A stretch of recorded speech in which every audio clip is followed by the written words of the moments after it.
Filling out.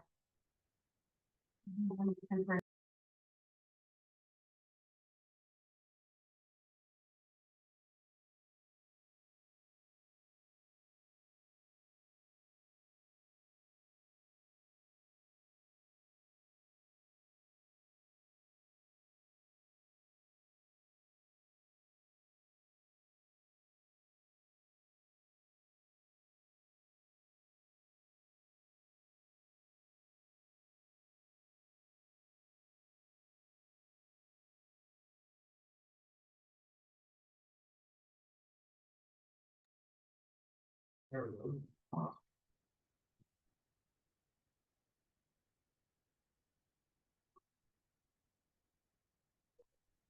All right, sorry, Kevin. All right. How's our audio for those at home? Yeah, it sounds good. Thank you. Thank you. Call to order of the Village Board of Trustees meeting Tuesday, November 11th, 2025.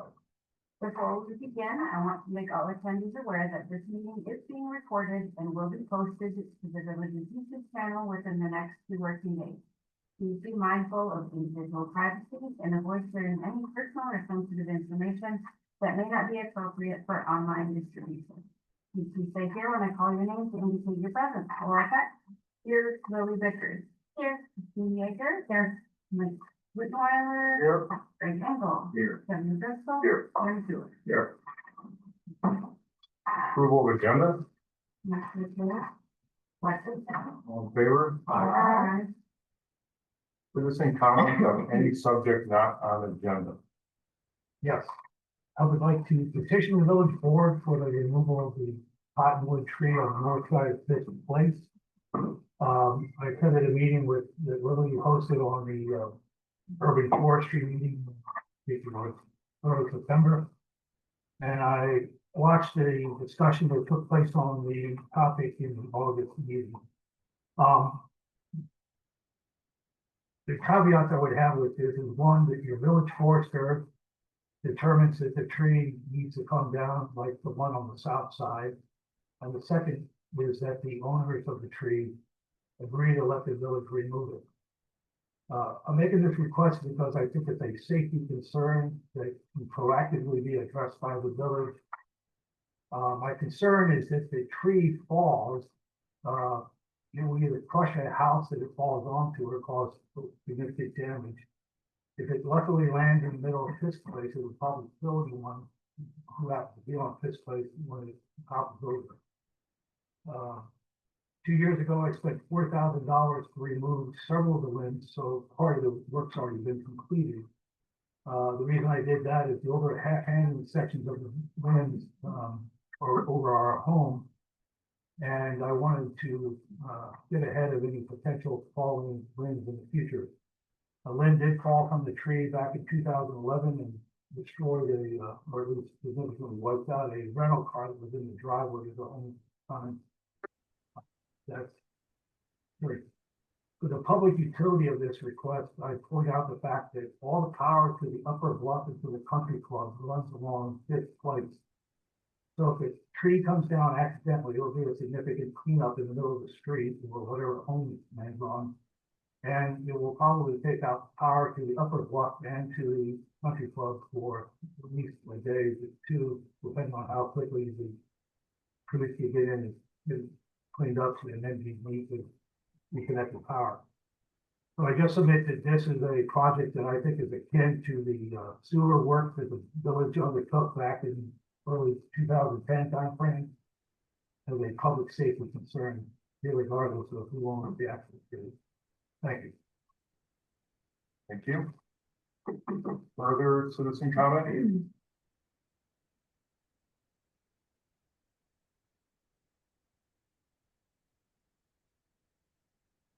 All right, thank you. Justin, take Yes. action on. Okay. All right. I'm sorry. Yeah, I apologize. We're trying to get off mute. This is Craig Hughes, 126 Fisk Place. I just want to say that we have been talking to Tom about this, and we have agreed to pay to trim the tree, which I believe they've gotten a cost of approximately $3,000 for. And we're going to go ahead and move forward with that. So I just wanted With to the let, compliance of the, using the, yeah, crane. with that, they're gonna use the same crane when they come out to take down the other trees, so. I just wanted to let everybody know about that, so that's the only comment I wanted to make. Congratulations, Craig, on your retirement. Thank you. finally, All right. Any further comments? Discuss and take action on the village board minutes dated October 14th, 2025. Move to approve. Second. All in favor? Aye. Discuss live feed block camera 60-day trial. So in your packet, I provided a memo for the board. I am gonna cover that memo briefly here because we do have a few people on the call who have interest in it, as well as Cody Bates from Flock Safety is on the call this evening. Given the general public interest in video cameras and what in communities and the number of communities having concerns with privacy concerns, I want to make sure that we cover enough ground so that everyone in the conversation is starting on the same foot. Mark also is gonna feed in and actually show the locations of the cameras. Once I get done going through the memo, as well as provide live feed, so you can see what the live feed from each of these cameras actually looks like. By way of background, in early November, the village began a 60-day trial period, free trial period with Flock Safety to expand our existing utilization. We currently have we previously had 7 ALPR automated license plate readers in the village that were staged primarily on the periphery of the community and one down at Beach Park, strategically placed, and Flock advised us as we were looking at the potentiality of renewing our contract in 2026, because we are on a 3-year contract right now, that they had a promotional opportunity to add live feed cameras to those poles for 60 days as an add-on at a price of $500 per camera. Usually those cameras would cost approximately $3,300 per. And when we brought this opportunity up to the Parks and Recreation Committee, they expressed some interest in seeing what that might look like to provide some safety within the parks as well. There's a lot of communities who have live feed cameras in their parks as part of their what is called the public safety video surveillance system. That's what our policy enables for that. So what we've done is we've had 7 live feed cameras placed on the ALPR poles, and they're all solar fed. And then 3 additional cameras placed, one at Johnson Park, facing the playground, one at Beach Park facing the playground, and there's a camera up at the marina that's going to be a PTV or a zoom and tiltable camera, controllable camera up at the marina that would be in a mode where it would scan and then track any movement in that area, primarily because we've had in the past some property crimes with people's boats and people's property. The police department has found a significant value in Flock since we started using them back in 2022. We've seen, we've used them to, it's improved our ability to detect stolen vehicles, wanted subjects, identify specific safety threats that come into the community, and also provide investigative leads when crimes occur. So they provide a source of evidence when something does occur, and an ability to find leads and track down potential suspects for crime. The police department generally is very supportive of this. I'm very supportive of it, but it is a community decision. The reason I'm supportive of it is because, as often having one single officer on duty, this is a force multiplier for my officers. If they can see multiple areas of the village at any given time, it can enhance their coverage, and they can intervene early when they see things. And they can also quickly revert back to them from their squad car if something is reported, and can see if they can, in real time, determine what is the status of the situation. If there's a report of a suspicious person in the area, they might be able to get you get one of those individuals on that camera to see what they actually look like and get a good description, et cetera. There's a 30-day retention period on the ALPR data as well as the live feed data. So I think Bluff does a genuinely pretty decent job of balancing privacy risks by having that 30-day retention, and then it's a cutoff that data goes away. Unless it is tagged or it is intentionally recorded or downloaded, that data will be erased. The cameras, I think, do provide an element of deterrence. When people see cameras, although they don't make everyone feel comfortable, they definitely don't make criminals feel comfortable. And do feel like they have freedom, and you would mention the ability to commit crimes with their own community without being held accountable. They've also, in a number of circumstances, assisted our partner agencies. Just last week, our flat camera hit on a stolen vehicle. Madison was able to locate that vehicle as a byproduct of being informed of that hit, and they took that, were able to recover that vehicle. And that's just from last week.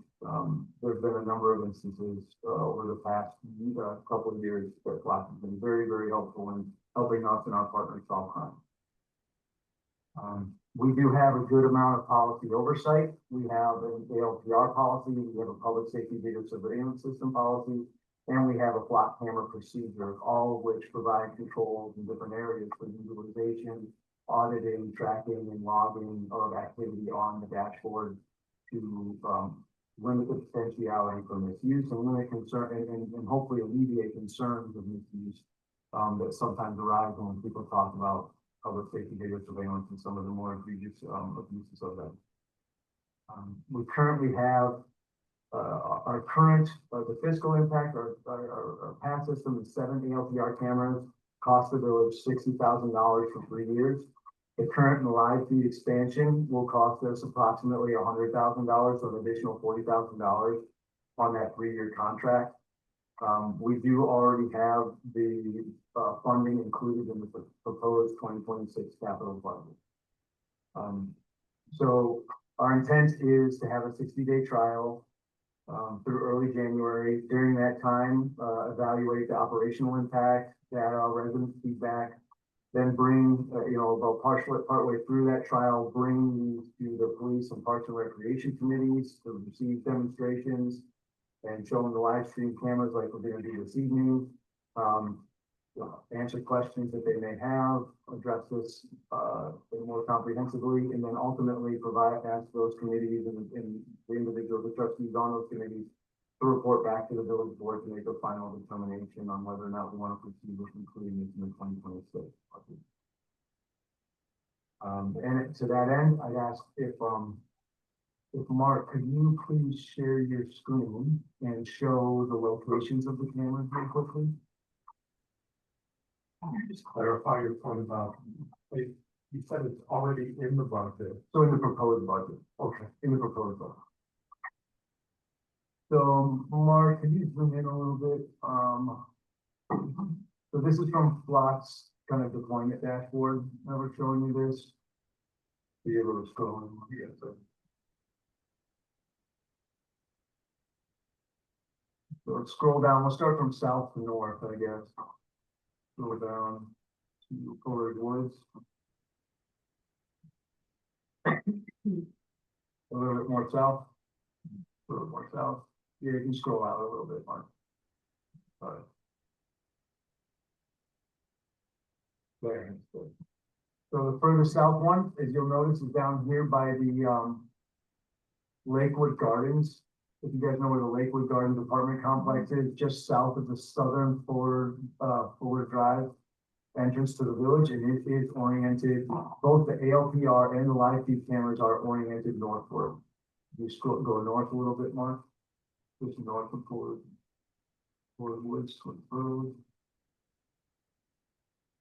Second one is oriented north as well, both the ALPR and the live feed video to capture this complex intersection and vehicles that come into the village by way of Warner Drive or into Harbor or on Sherman as well. Next, if you go up to, you can zoom out a little bit more. There we go. The next one is here at the intersection of Sherman and North Sherman and Fordham. This is also a north-facing ALPR and live feed camera capturing traffic that goes northbound into the village. Then this one right here is a camera, a live feed camera that we have that's oriented towards the Johnson Park Playground. Again, we'll show you all the live feeds of these. This camera here is at Commercial Avenue facing westbound. For the ALPR is facing westbound to capture traffic coming into the village from Commercial Avenue. The live feed camera is actually oriented into the parking lot of 615 North Sherman. And it can, and as you'll see, it can capture behind the 615 North Sherman along the railway corridor and also that large parking space area here. The Gordon's across the street. The Gordon's actually over here. Oh, I see your, I can't tell. Yeah, sorry. Yeah, it's a little hard to read. So like at the railroad track. Yes. I go out our side here in Model. Yes. Okay. So Where the the- ALPR is facing westbound, but the live feed cameras, you'll see is facing this way. Is that accurately showing the? No, this was a part of the original deployment plan. That's that red cone is intended to show the live feed, but that isn't the orientation that camera is placed. That was part of their deployment plan, but it wasn't how it was actually placed. When the individual came on site to place the camera with modification, that feedback still needs to go back to Bluff. What is that about? When you, that often. Yeah, you'll see, yeah, it'll be, that's why we'll show the video so you can actually see it live streaming right now. Then we have one here, just outside the village center, just south of the railroad tracks. That's a pretty good representation of the orientation of the live feed camera right now. It might be a little bit off, but, and then the ALPR is also capturing traffic coming inbound from southbound traffic from North Sherman Avenue. The next one we'll show is over at Beach Park. At Beach Park, there is a ALPR and a live feed camera, both oriented northwest, capturing traffic coming into the upper bluff, essentially. So don't pay attention, don't listen to either of these. So this is actually not the location of this camera. This deployment plan needs to be updated. That's not the location of this live feed camera, but there is an ALPR and a live feed camera here, oriented northbound. This camera is actually, go north just a little bit more by the playground. Yeah. It's up here, right? Yeah, where the crosswalk goes across, Liverpool Boulevard, Yeah, we fixed it to the crosswalk pole up here, and so it's oriented to see the playground in this area. And then the last one is gonna be up at, a series up at Marine Park.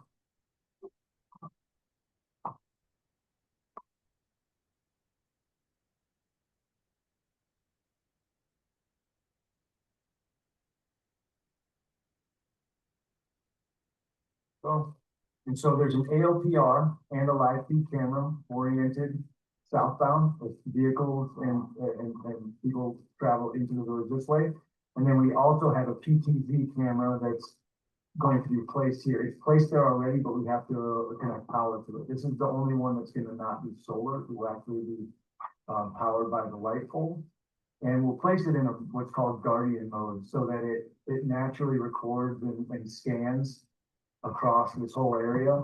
But then when there's movement, it will fix to that movement and follow that movement. So if someone walks in or drives in, it'll follow that movement. So, and now Mark, can you go to the actual dashboard? No worries. And so I want to show you what the actual live feed cameras look like. So there was a question about the 615. The parking lot essentially with 615. If you could expand maybe one of those to be full screen.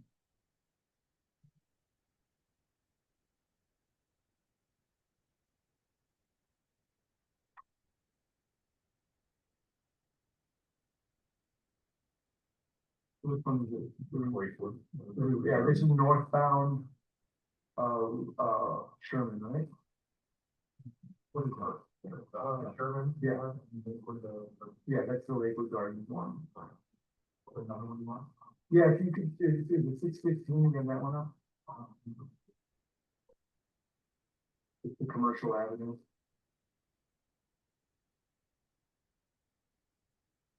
I don't see it.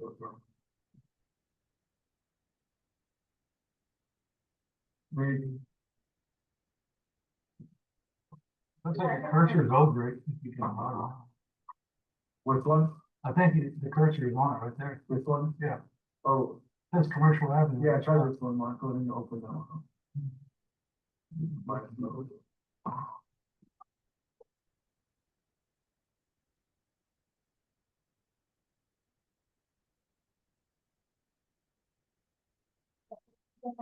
Like the processes, let's say, like, someone in the city of Madison's car got stolen, they report that stolen car, if that car comes through our neighborhood or past one of the cameras, Mhm. it looks at the license plate and it automatically communicates that. There's some sort of. Yeah, so there's two different functions here. Our existing function with the ALPR does that. If there's a vehicle that's stolen and that stolen vehicle gets put into what's called NCIC, the National Criminal Intelligence Center. The ALPRs run the license plate off of NCIC, and if there's a match, it'll send a notification to our police officers that a stolen vehicle hit on one of our plates. The live feed cameras do not have that AI functionality. They do not communicate with law enforcement databases whatsoever. This is just live feed data that we can archive, auto archive for 30 days. And so this is the back of, this is one on Commercial Avenue, looking at the back of Sherman Plaza. So Tanner, with the, license plate camera. Mhm. So if a car is proceeding south on Sherman Avenue, it's about to cross, into Maple Bluff, with the camera there. How fast would one of our officers who's ever on duty get a notice if that was stolen? So the hits occur, I'll estimate about 15 to 30 seconds. We'll get a hit. So they would be almost out of Maple Bluff by the time. Oh, for sure. And so what does occur, is a lot of traffic, a lot of times we'll get a hit, but what happens is Dane County Dispatch also gets on alert. And so Dane County Dispatch will notify the county, everyone, hey, there's a flock hit on this camera, vehicle heading this direction. So that police in the area, to include the city of Madison, that's how Madison got the stolen vehicle last week. What's our policy for how far we follow them, or, 15 seconds and they passed outside of village limits? What are our guys supposed to do? So I'm on patrol on Sherman Avenue. I'm sitting in the parking lot at Lakewood Plaza. I get an alert that a car 15 seconds before passed by, a stolen vehicle. I guess I know which direction it's go, but typically doing a crime. No longer in the village, so. Presumably, yeah, and so that officer may not do anything, because if that, so depending on the position of the officer, that officer may have seen that vehicle go by. Or maybe he didn't. I can tell you if the officer's here, in the car behind the station, and they get a hit on North Sherman, they're not gonna try to get out there and get behind that vehicle. I mean, they may go patrol the area and the event that the vehicle turned into the village or something like that, but they're not gonna go and try to catch up to them going into Madison. But there could be circumstances where that officer was at 615 North Sherman, doing stratified policing, monitoring traffic. And they see a vehicle drive by and then, a few seconds later, they get a hit.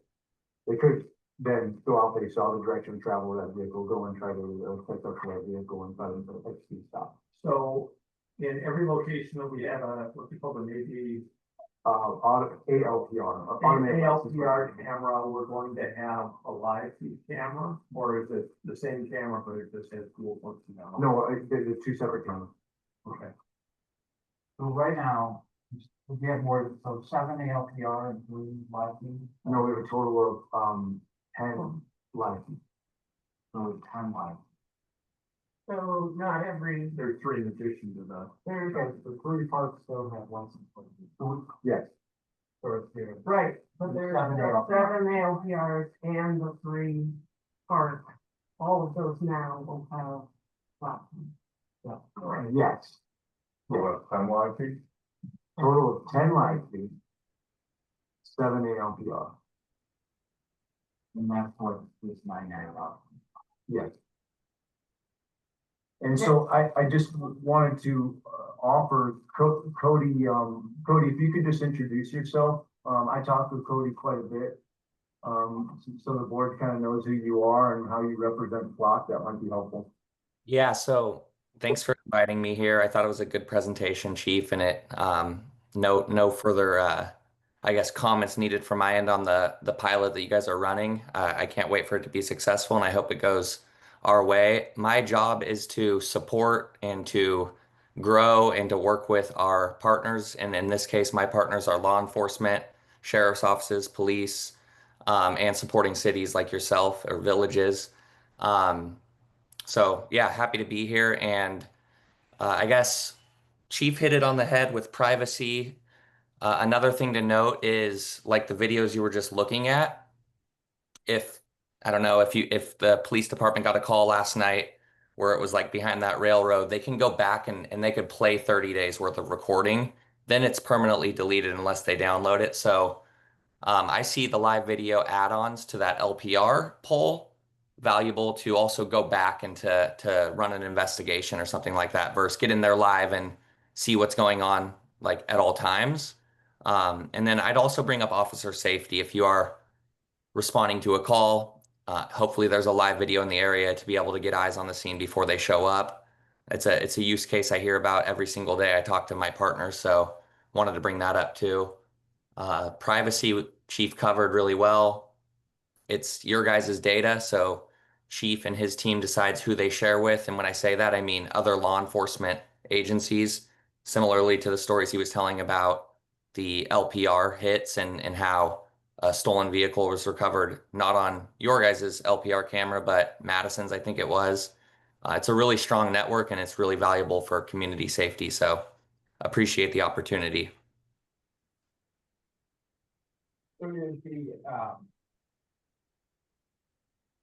So Cody, is there a facial recognition built into Flock, or do you have to interface with another platform? No, we don't have facial recognition. So if you ever use that, it's gonna be after crime has occurred, something's happened, you then take the Flock feed that you have, go to another platform, do a facial recognition.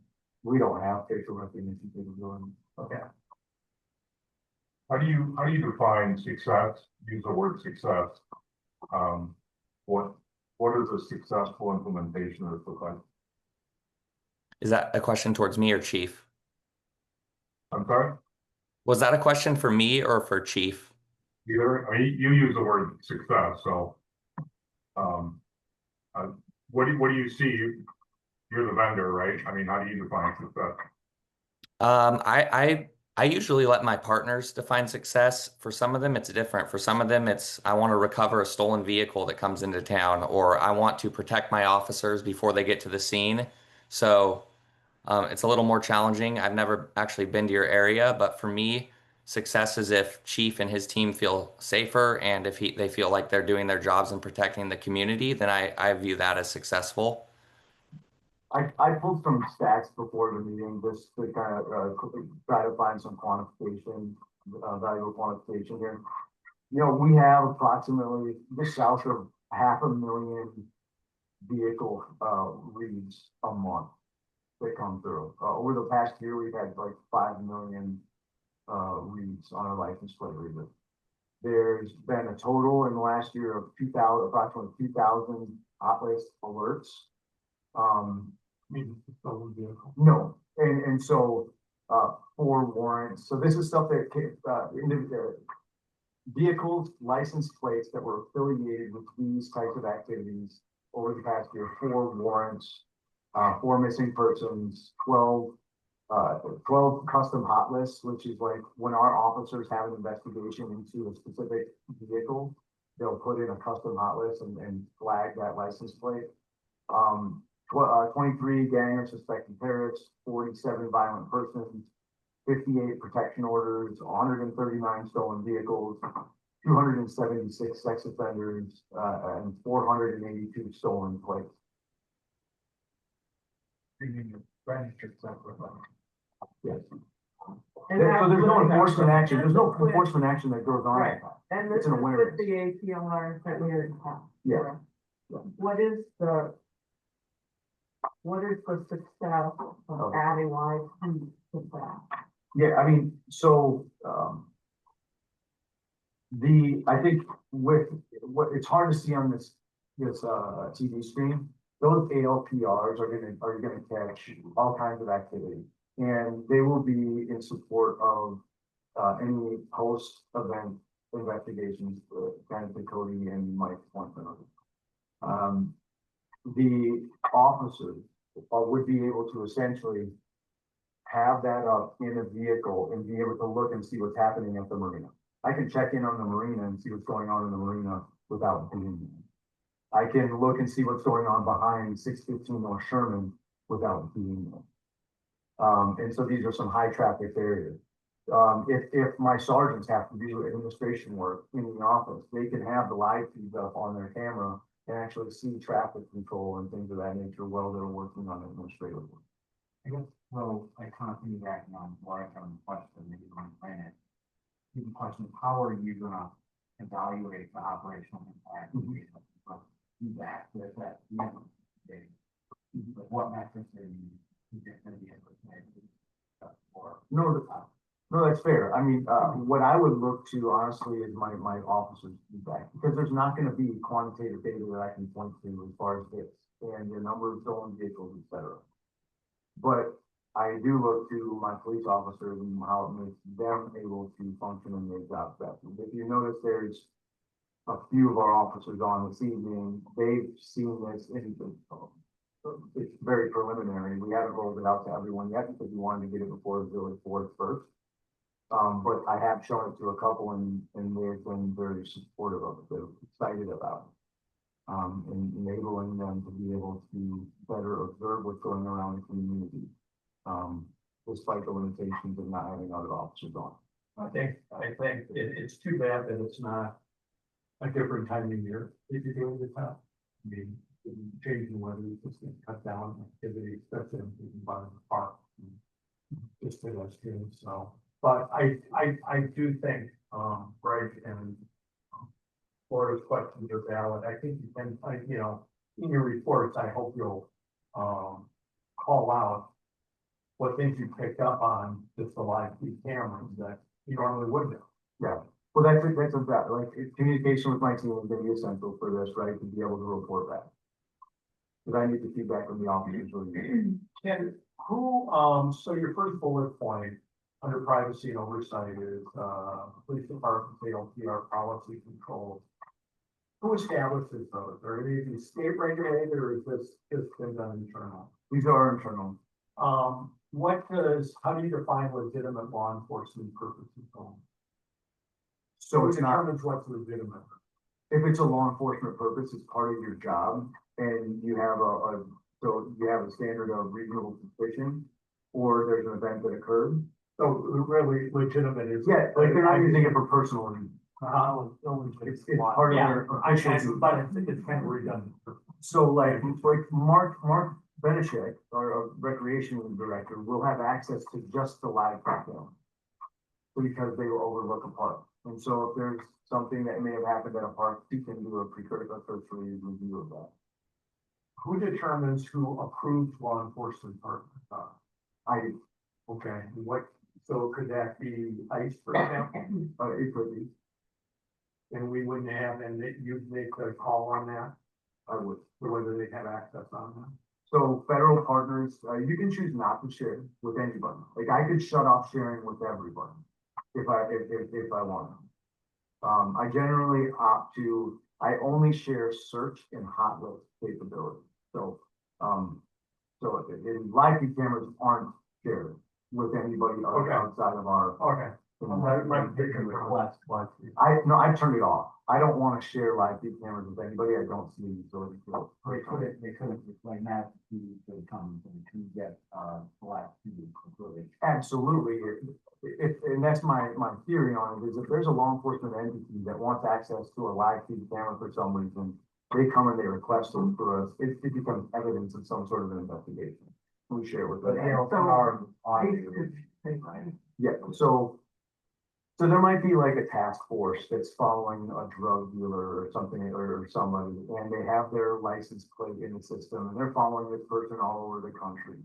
And so when they're able to track their movement, those are the types of people that you would see more broadly. But Bluff has done, they make sharing really easy, and they're very fat, they've grown very quickly, so there's a lot of agencies that share with one another.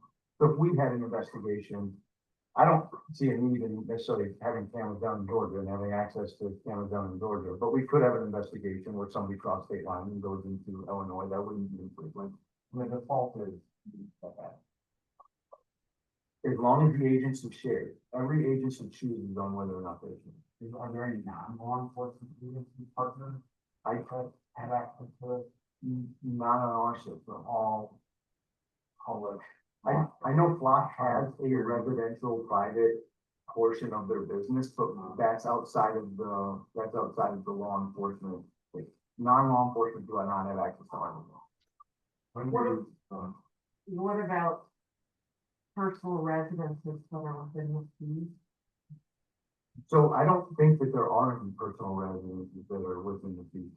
There was like in the home. Yeah. But then it's hard to tell. It is dark. hard to tell. Yeah. I had that question just because I saw. Yeah, we intentionally kind of position them so that we wouldn't run into that.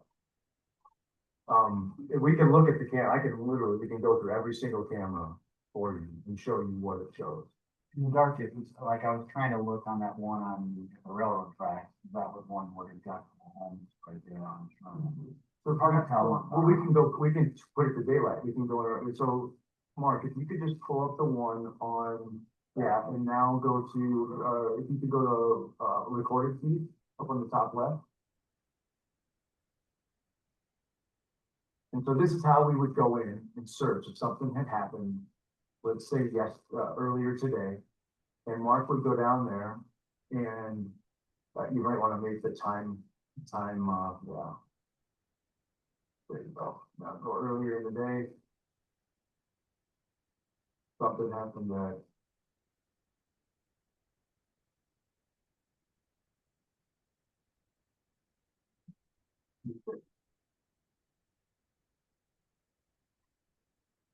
On a, freedom of information request.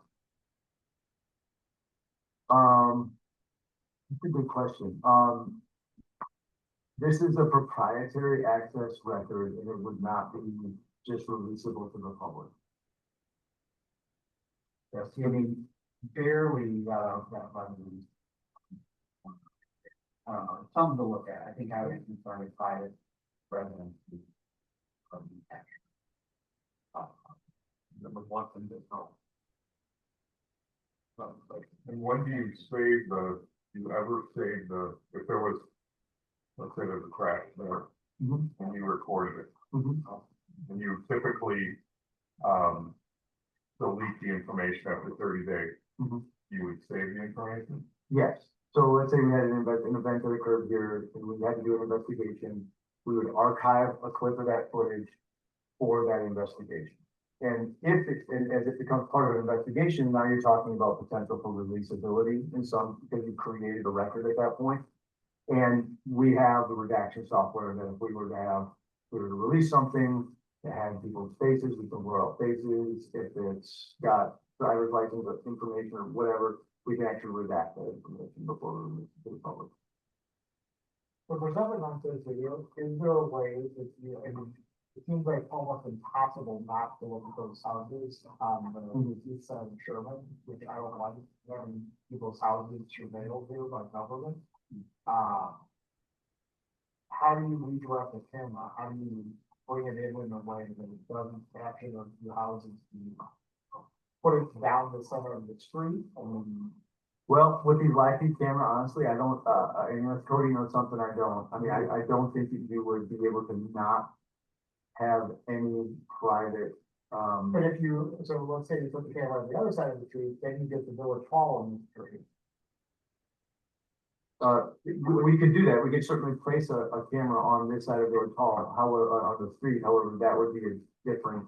Right, that would give a different perspective, but at least doesn't really be staring at people's houses. Well, but we'd also be a different price point because we have an existing ALPR on this pole. Well, let me ask you a different question, or a related one. If I own that house that's in the thing and I do what I have the legal right to say, no, you can't have a camera on that. It's a good legal question. Cody, has that been raised before? I mean, my security camera is one of my neighbors on it. Yeah. I mean, this is public view. It's like a public property. We wouldn't be releasing that information to other people.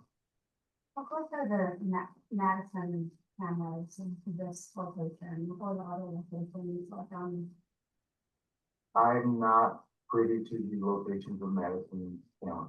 Madison doesn't have blocks. They have traffic cameras at specific intersections, but I do not know their location. But the traffic camera, my understanding is when they put cameras on the traffic cameras, they center them down the road to avoid residential houses. Okay. And you know, is that correct? And you know, That sounds like it's a reasonable policy. But if you click down, so you can't see those houses, but you can still see the cars going by, or is that not long enough to be enough? Well, I would wonder what the utility of it is if you start doing that, honestly. Just remove the camera. but that's why I mean, some municipalities have the policy of only putting at parks, city buildings, intersections without homes. So that you're only getting places where you're not getting from these front door, this is from. And if you right here, you're gonna see who comes to those two houses that are in the place. Can you, if you wanted, does this zoom in?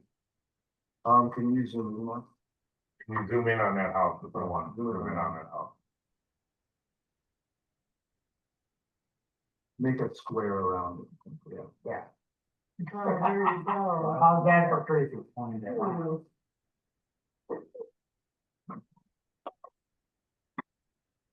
What, park? We have bad things happen at the park. Do we have those things happen at the park? We had crimes occur at parks. Could you be more specific about that? Were you recording the items?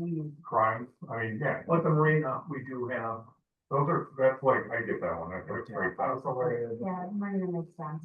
So can you show the park? Can you show the park? Because this is the question. They're oriented at the playground in the park. So, what did you say, it happens all the time? I get these little more It does happen. facilities You would that know. are around here, we get notifications about who's moved in and who's moved out within that. I know, but it doesn't, but. I mean, it could happen. I don't think it happens all the time, but I'm sure that there are. so let's go, going on. so let's just say there's a thousand type of thing. I mean, it's my son's dumb. What are we gonna do with that? We don't have facial recognition. We don't know who that person is.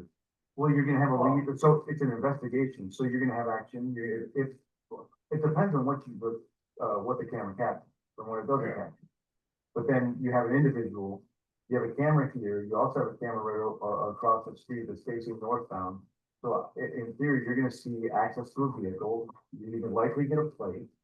You're gonna.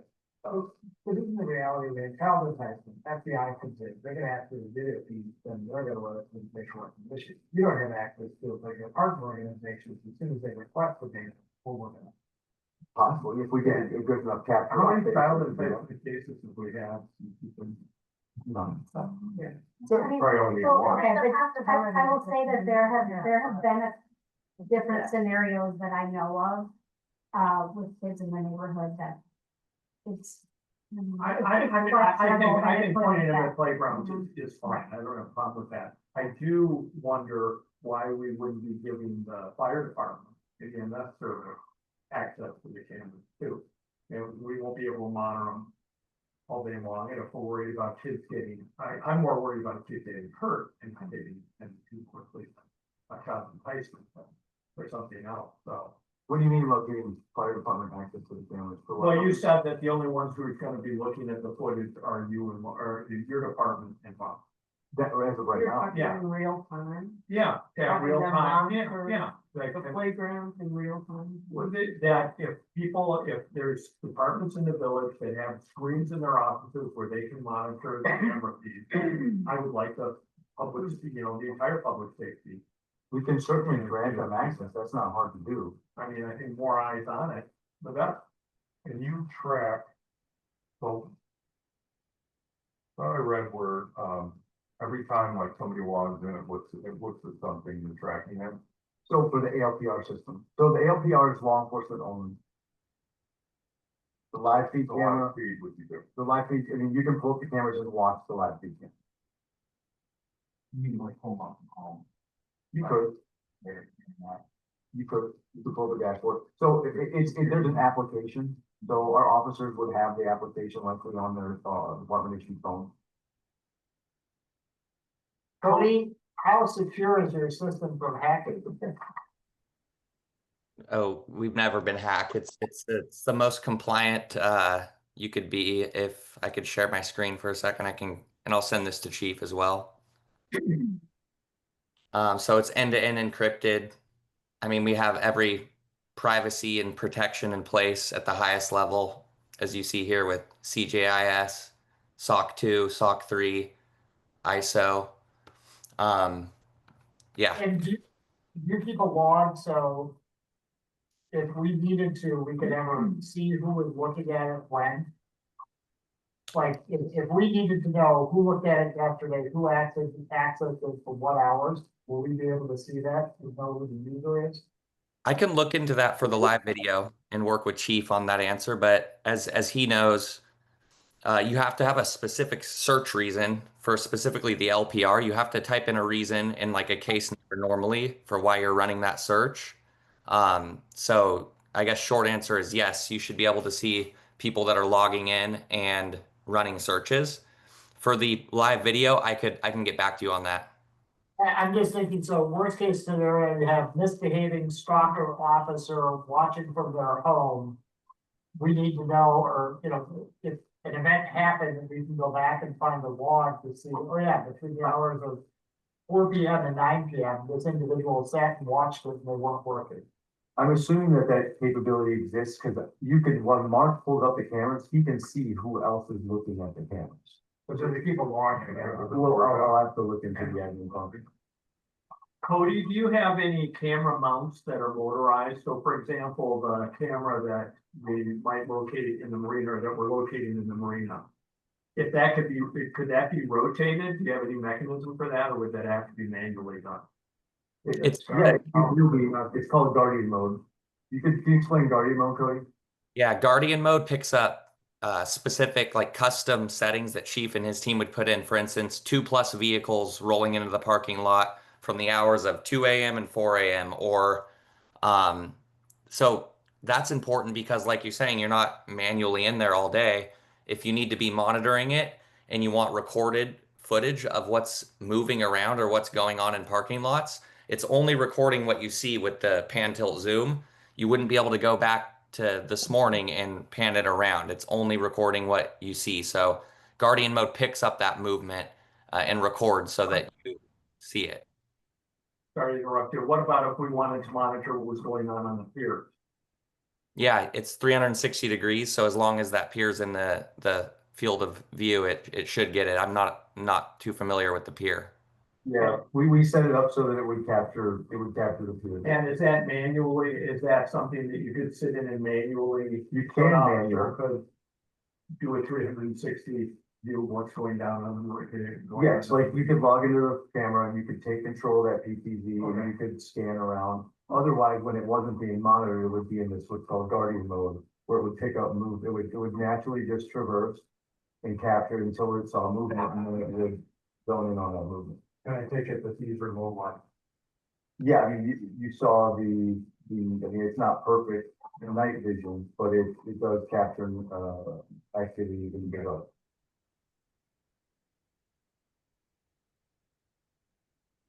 Do the surrounding communities use this?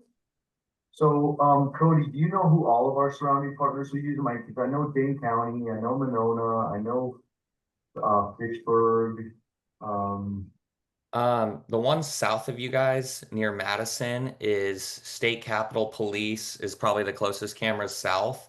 University of Wisconsin as well has cameras pretty close to you. And then when you go north, you're right, Dane County Sheriff's Office has them spread around. And those outside of that, Monona is the other one closest to you, but quite the presence around the whole lake, I guess. And then across it, Dane County, I mean, they're spread out. Middleton PD as well is a strong partner. Verona. I'm just kind of naming the areas around you. And then Cottage Grove, Sun Prairie. I could show you what I'm looking at here. You can, Cody, are you talking about the APLR or the live feed? this is only showing license plate readers. Okay. so Cody, how recent is this push to add on the live feed cameras? This is within this year, right? This has been an initiative? Yeah, you were one of the first partners that I started talking about it with. We've been doing these fixed live video for a long time. We just started rolling them out to where we could just simply attach them to to LPR polls to make it really easy for current partners to try them out. We've been doing the live video for quite some time though, to answer your question. Putting on the live. So Cody, do you supply, all the necessary hardware in terms of data storage, et Yeah. cetera, Yep. monitors? I take it just goes on some computers.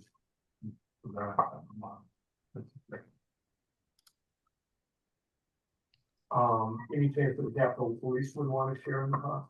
They already have two, block ALPR doing buildings. Yeah, but I'm talking about one of these. I don't foresee them getting involved in things. Walk us through again, what the process is, as to what committees. Well, essentially, we've got them up. I can turn them on and turn them off. I can turn on access and turn off access to them. So I can go to my office and remove all access to everybody, or I can turn it on for all my police officers. We'll get a 60-day trial. I don't know what the exact date that trial starts because we still have one camera that needs to get up and running, but it's been installed. So from plot perspective, it might be on the clock. And so the intention is to roll out to after tonight would be to roll out to my officers, let them know that this is a new functionality and give them kind of marching orders, instructions on my desire for feedback and on utilization, on what their thoughts are, and to report back to the both Parks Committee and also the Police Committee and let them look at the live feed of those cameras and just get input from them to more opportunities for individuals in the community or on those committees, appointed positions to weigh in. Are you going to communicate this program, the trial, to residents? I am. It was my intention after tonight. So I already had residents reach out, and it's my intention to message it in a email to the public about the trial, as long as the board doesn't shut it, if you all don't want me to shut it down. How are you going to collect the feedback? Residents know how to get a hold of me. They email me frequently. I'm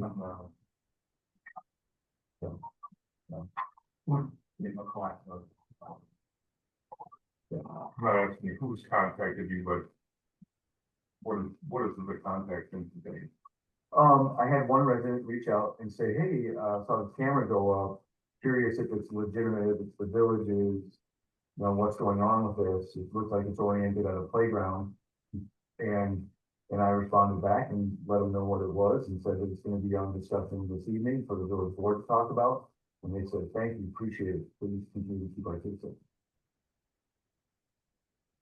This is discussed like these block cameras, it's not. for the 60 days. But if you guys tell me you guys tell me to shut down, I'll put it down. I think this is genuinely good for the community. I know the concerns, I understand them. I think that this is, especially given our department size and what our officers are capable of, given the current staffing, we have to leverage technology in order to enable them to keep. I'm most concerned about the private property and you're 24/7 consideration, so I'd like to work with the vendor and what I mean, we could certainly remove that camera. I mean, that's an easy. There's software in Europe they use by laws, they have to blur out all private spaces. But Cody, does that capability exist within your software suite? Can you repeat the question, please? You have the ability to blur out localized areas on your camera feed via software. I believe what you saw is what you're going to see. So I'll say that I'm happy to work with Chief to position these and move these around to make everyone feel comfortable. And then like Chief said, he could turn them off as well if you don't want them on. I don't know about the blurring. I think that what you saw is what is going to be seen. I'm not sure if there's a capability to go in there and blur out specific areas, but I'm happy to work with Chief to reposition, move around. That's another benefit of this risk-free trial is that he's able to, I don't know, I want to make it work for him, but as well as make everyone in the community feel safe and feel comfortable with it. And then I guess the last thing I'll say is the reason Chief was able to rattle off all of that data around license plate readers, we have a really easy way of tracking outcomes in the platform. So I could work with Chief so that we could work with his team on logging live video outcomes too. If they ever solve a case or if they're ever working on something where the live video was used, we can make it really easy to either check a box or write down a note on where this was at so we could report back to you all with back to that word success with successes on how we used the live video in a solved case or in an ongoing investigation or whatever it might be. We could track those outcomes.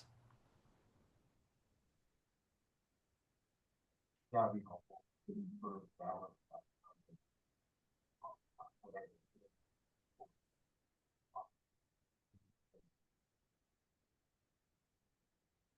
Well, I know it's not an action item.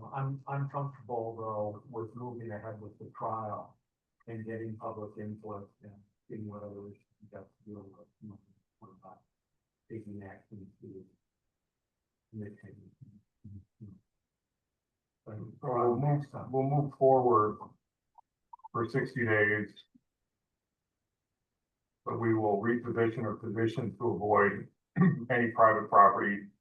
And we will secondly log live video outcomes during the next 60 days. And we'll report any public input. Hello. Hi, guys. It's Paula, 126, right near your camera. Is the public, did Tanner say that there is going to be a very obvious public communication about the live feed before it takes place without, I understand that you represent us as a board, but I doubt that anybody really understood what might be taking place in this conversation tonight. And I think it's prudent to let people know before the feed goes live, and anybody could be in Tanner's, within his discretion, could be watching residents. They should know. I think it's a problem to go forward without residents understanding the implications. And while I respect your authority as a board, I don't know if that is representative of everybody's individual feelings. By the public communication that will go out and when. So my intention was to send out a public notice tomorrow, letting them know that we're going through a 60-day trial. All of the locations, we share the locations of the plot cameras themselves, so people know where they are. And advise that there is addition, we've been using CPR since 2022. And this is an opportunity to assess whether or not the village wants to invest in 2026 and expanding that capability with live feed camera. So it'll be an email tomorrow. An email from you, can we say something like, starting Monday, something like that, I mean, so the cameras are operational right now. right? What. Other than we had, yeah, But you can, trial that started, we don't. When they put the cameras up, they become live. Yeah. And that data's there, so, I can't put the genie back in the bottle. and so the say, live feeds are already up. Yes, that's why we're able to show you them. But you probably should have had But a like- discussion before. I know, I guess, yeah, it would have been nice to have that 50 days ago, instead of now, and what you were saying about, we can turn them off at any time, that was what's Well, I could turn off access to them. If you're concerned about what I'm gonna do with the data, then I probably shouldn't be the chief of police. I'm not concerned about that so much as having people understand what's going on and knowing that, you know, from Monday. Yeah, well, right. I think it's, I Started. think informed consent is important. Isn't it? It's informed consent, and now people are currently being filmed without informed consent. And I think that's a problem. I don't know to Well, apply. we, In my opinion, if they just, trial is starting, this is what's happening. I mean, Dan's right, you can't go back and be like, oh, like, what it's already, started it's in already November, happening. that- You know, it's like this, No, yeah, he's got the data, he has the data, it's being stored, and we're telling the public, the live feeds will be starting to be monitored starting Monday. And that gives people just a heads up of what's happening, instead of, like, we didn't know until we had the packet, so. but that Our wouldn't. police will real- start using this Yeah, okay, tomorrow. something like that, Okay, yeah. yeah. If it's already been used. But it's, you know, We've been using it to figure out how it works. right, Like, yeah, and it's be able not to get this being, communication. it's not being monitored. I mean, every time they look at it, they're monitoring, we No, just They're monitor. setting it up, Well, this is part of your. I mean, procedurally, Rollout. it should have been. Well, yeah, that's what I'm trying to figure out. And I think we did, Well, just need to be clear about I'm this. just saying it. I'm hearing about cameras went out on whatever they went on. Yeah, They would have it, they would Yeah. happen. be prepared. You know, let's see what people want to have, and all that. That's what we know. Yeah, well, I took an informal poll in my household and of the three of us, all three of us were kind of like. This is creepy. So, and that's without much knowledge. So, I'm just saying, be prepared for this.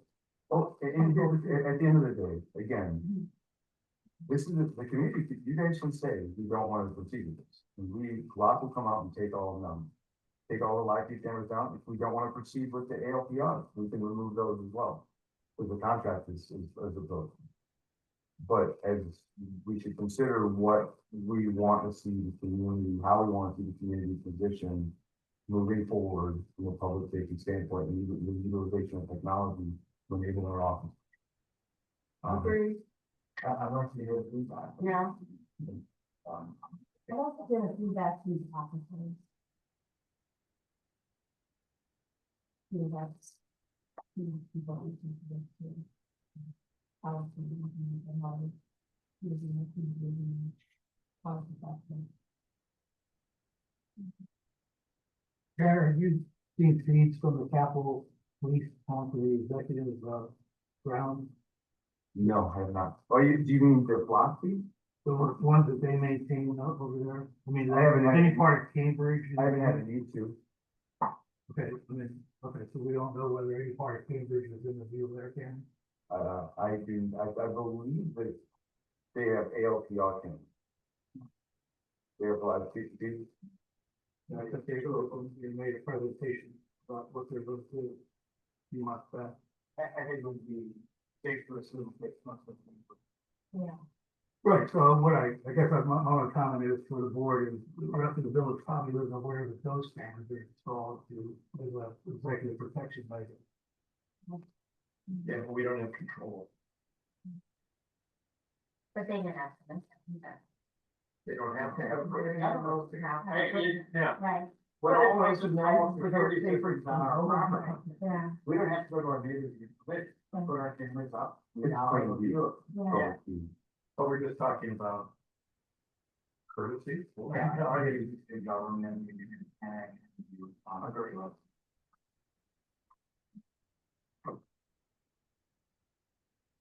Yeah, I think most people want to do this now. Maybe that one person that contacted you noticed them because it's a lot of being involved, otherwise. You probably won't be. Well, And if they met your email. another point about the, like the marina. Our cameras, we have an aging to the point where it's almost dead. Public safety or CCTV system that exists right now up at the marina. Down at the beach house, you guys go see all those cameras in the beach, none of those work.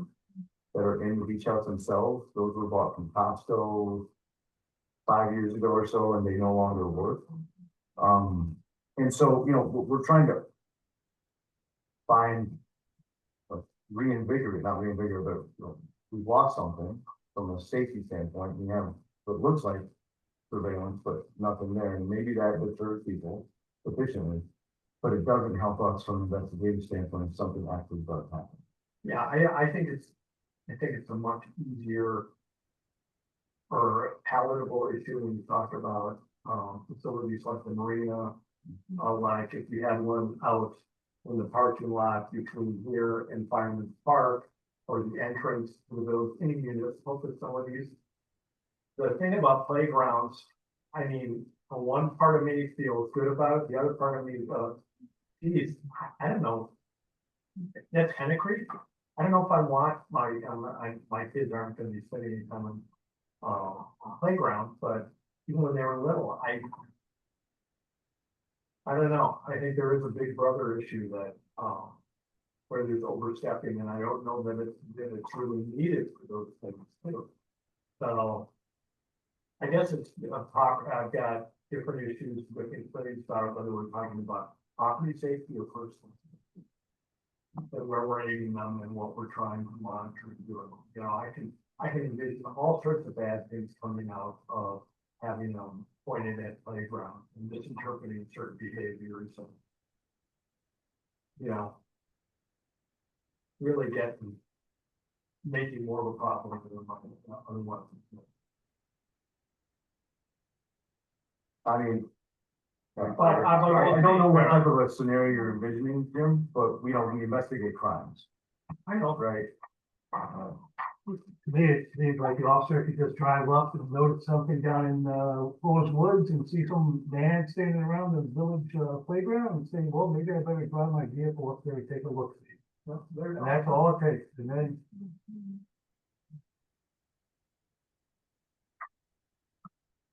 Further discussion? All right, thank you. Discuss permitted hours for construction. So I requested this just as a brief discussion. The resident, communicated with me, frustration on, a neighboring property that was gonna be torn down and rebuilt. And it's gonna be an extensive rebuild, going on for, a year and a half, 2 years probably. With the potential allowances of start times that we have, maybe 7 AM. And they have made a request of the neighbor that they would really love that they didn't start until it's allowed them. And so I guess I just wanted to kind of hear the board's thoughts on that, for extended projects versus, you know, if there's one day that you're replacing a window in the house, right? And to see if anybody had any additional thoughts on that, or if everybody feels that it's reasonable to start at 7 AM. I mean, everybody is varying kinds of working. So, We have an ordinance, what's our direction on the ordinance? 7 AM to 10 PM is allowed for, basically construction noise. right, and that's quite long. How about the weekend? It doesn't distinguish between. So I think, just something to know about and to consider, I guess, because I think if it were me and, you know, we had a project next door to us a couple summers ago, and it was nonstop outdoor heating and all the things, and so I understand the frustration of this neighbor.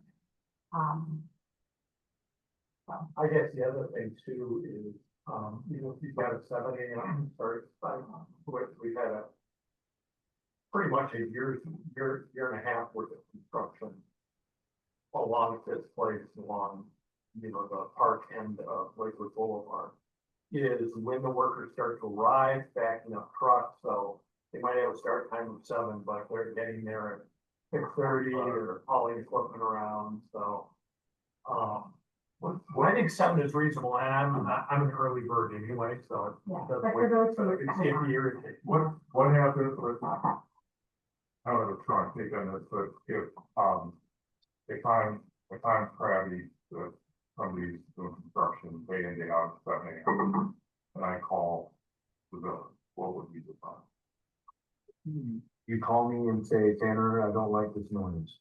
I would inform you about what the ordinance are, ask you if you thought that the ordinance was violated.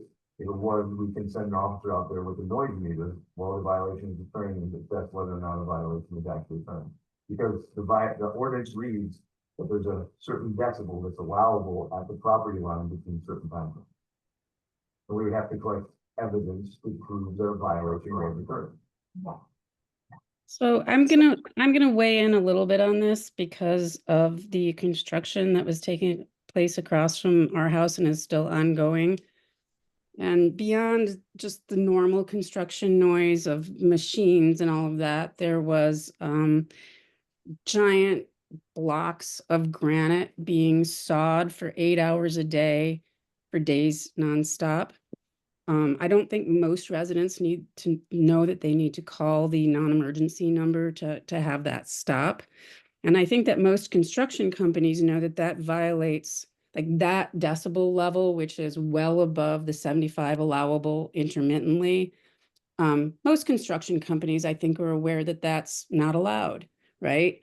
And it's one thing to have somebody tear a roof off and put it back on. We all have to put up with that sort of thing. But when you have residents that are putting up with 1-2-year-long projects, I do think that during the permitting process for those projects, construction companies should be made aware that like people are living their lives around that property. And thank you, Christine, for bringing this up, because I think it's different from a window being put in. It's different from, you know, a front yard being changed slightly. When it's ongoing for a year and a half, 2 years, you're pretty much on your last nerve for one thing, but for another thing, you're placing residents like sentiments against one another rather than placing the onus of responsibility on construction companies who should know what our ordinances are from the start, and they should know that there's a breaking point and that while sometimes, yeah, they might bend the rules a little bit, 8 hours a day of granite sawing for a week, they know that's wrong. And I'm wondering if, you know, during the permitting process, extra caution could be taken, not to place neighbor against neighbor, but to have the construction company be more responsible. I think that's fair.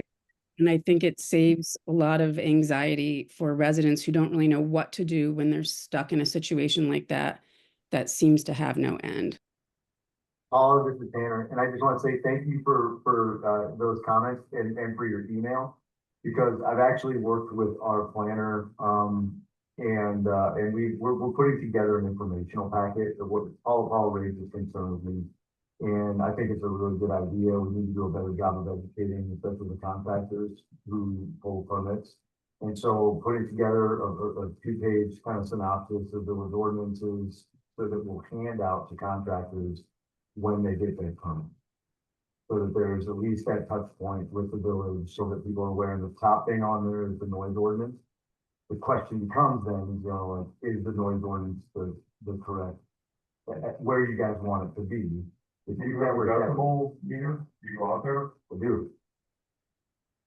I think it would be, one of the things that impressed me when I think we've all done ride along now is, I think we all rode the same officer, but, you know, when Zach would stop and walk through, at least on my ride along, we stopped, we walked through Bear and Bottle, we walked through Clolas. We didn't go into. A couple of shots. But anyway, but I think it would be good, I do think people respect what you inspect, so on. Construction sites like in mine, Paula's neighborhood or anywhere, just stopping by, doing a decibel check. Letting guys know that you're listening and watching and just. Is there, you know, I've worked construction before, you got a foreman, saying, get this done, you're now, you know, that's what you're worrying about. Doing the job, and it's good to have somebody else maybe remind you of. No, I'm all about the proactive nature. Yeah. You know, I can easily also buy some decibel meters from my public works crews. We're out there pretty frequently and they'll observe those things. You can put an app on your phone. No, actually you can't. With our ordinance, it has to be a decibel. read Well, of a that's, certain- well, it can be enforceable, but you could for the main crew. So, Does the 7 a.m. start, normal for other municipalities? I think so. You know, Mark Roffers, embedded that in the code It as part is. of the. it is fairly common. Pretty easy to do a search, but I can do one, because it has come up with, the planning commission. The other thing that's come up that's related is the length of building permits. Building permits are good for 2 years, where 1 year. for tough.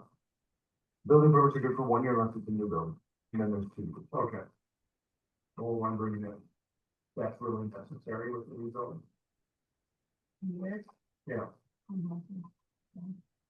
some houses no, I mean, some go off much quicker. We should like stop granting demolition stuff. There you go. There you go. Demolition one. That's it, but that wouldn't solve the landscape issue, or, I mean, I watched a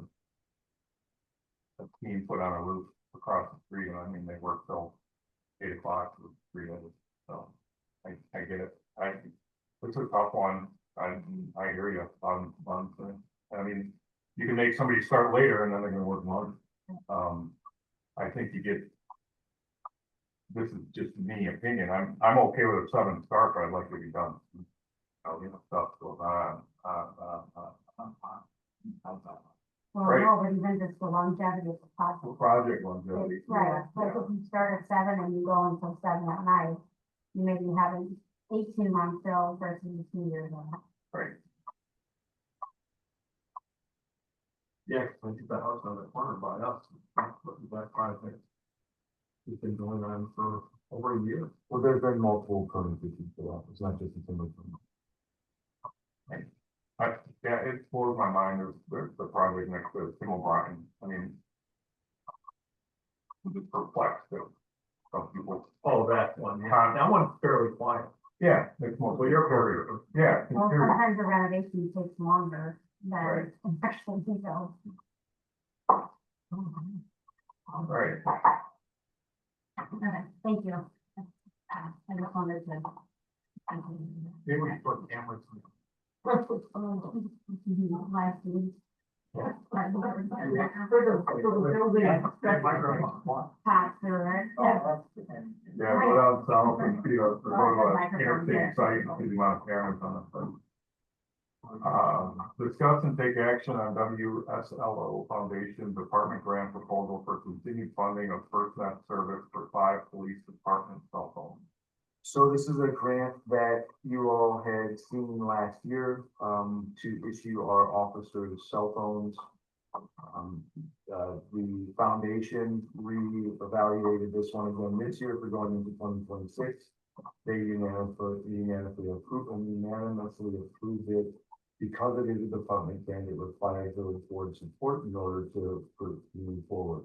This is one of 7 grants that the foundation is doing a 2026 campaign to try to raise $50,000 to fund seven specific grants, and you can one of them. Move to approve. All in favor? Discuss 2026 budget and take action on 2026 capital purchase.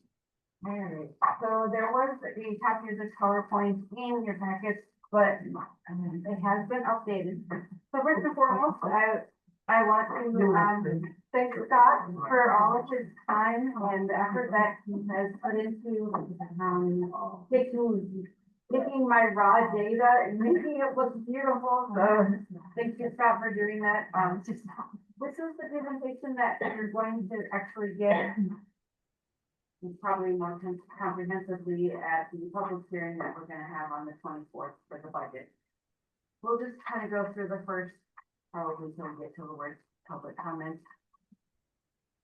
And again, Scott, you beautified this wonderfully for us. So it talks about,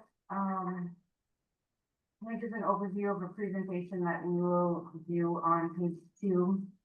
On page 3, it talks about the timeline that we utilize in order to develop a budget. Going through this process, we will probably be starting the budget process much earlier in 2026 or 2027, so that we're not making changes at the last minute and we can get more information. There are numbers that we do have to wait for from the state as far as aids that we receive or additional information that doesn't typically come in until later in the year, but we'll do that as gather that information. So far this year, the personnel committee has looked at the budget, finance committee looked at the budget, and now the board second look at the budget. We talked about it last month, and we will be holding a public hearing on the 24th. Thank you all for accommodating that you will please use my error and hopefully notice. There may be additional changes after what you're looking at today. When we talk about data and the agenda, the recreation fee, the LC community events and program support special. On page 4 is the general fund summary. So this is just budget amounts for 2022 to 2025, and then also the proposed budget for 2026. Included in there are percentages, so you can change amongst those categories. The categories that you see in there are determined by state statutes on all municipalities, have kind of these overarching line items to prove consistency when we have to report our numbers to the state. So all municipalities are reporting in the same categories. For 2026, right now we have about $9,826 in excess revenues that haven't been accounted for in expenses. Again, there are some numbers that are still changing as far as aids that we receive from the state. Page 5 are some wonderful charts that show where our revenues come from and where those revenues are utilized. As far as taxes, intergovernmental revenues, state aid, fire districts use, there are license and permits, fines and forfeitures are all of the citations that the police department issues that go through the municipal court, charges to services and some revenues, and other finances. So you'll see 85% of our budget is based on the expenses. The largest portion is public safety police. Also debt is probably the one of the larger items that we have in our budget. Any questions so far? I just posted through this. The maturity on our debt. So we have actually, well, if you turn to page 8, it lists out the assets and liabilities, which was the additional slide that recommended you put in there, showing the different bond issues and then our assets that we have. We've structured our bonds so that we may be paying less on some bonds and more on others, and then when it includes paying on a bond, then the other bond after that. So we tried to make sure that the overall payments were consistent across all the years, so we can have big spikes in our debt repayment. Want to say our bond goes to 2036 right now. So provided we don't take out any more debt, I think would be, you know. Alright. So if you go back to page 6, these were derived from kind of the main drivers of the budget, both for increased revenues and increased expenses. You had the construction numbers there, and a recap of what happened with the 2024 referendum and how that was divided up between 2025 and 2026. Then on to 7 is a summary recap of 2022, 2023, 2024, what is the actual variance in dollars and percentages. We talked about with the assets and liabilities. And then page 9 is the summary of the overall concept of how we approach budget creation.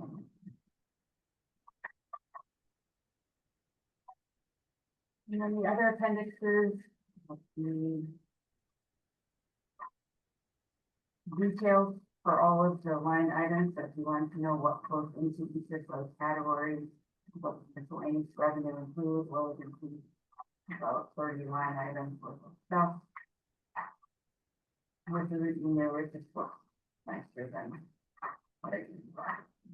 Appendix B is the 2026 wages and benefits schedules and showing each position, the increase for 2026, and the maximum potential wage.